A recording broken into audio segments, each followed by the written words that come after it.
anybody that supports Sharia law in this country should be deported. So do you know what Sharia law is?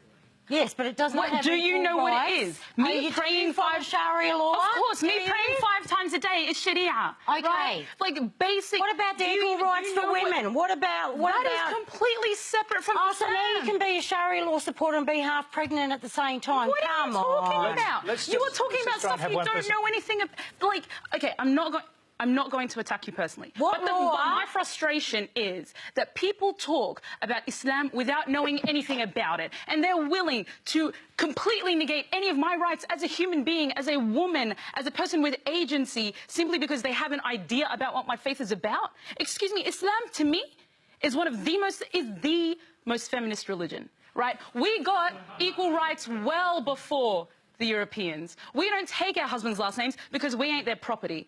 Right? We were given the right to own land. The fact is, what is culture is separate from what is faith. And the fact that people go around dissing my faith without knowing anything about it and want to chuck me out of a country I have done, and Muslims... The fact is, Jackie, I agree. The fact is, we have one law in this country, and it is the Australian law. In Islam, it is not Sharia law. In Islam, not in this country. Do you know what not in my day. In Sharia, it says you follow the law of the land on which you are on. It says in Islam that you follow the law of the land on which you are on.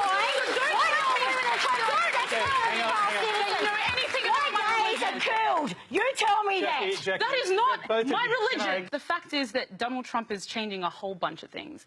And the fact that we're normalising the kind of discussions and the kind of rhetoric that Donald Trump uses frightens me, right? It deeply makes me scared because, Jackie, you talk about, and I apologise for yelling because that is unbecoming of a lady.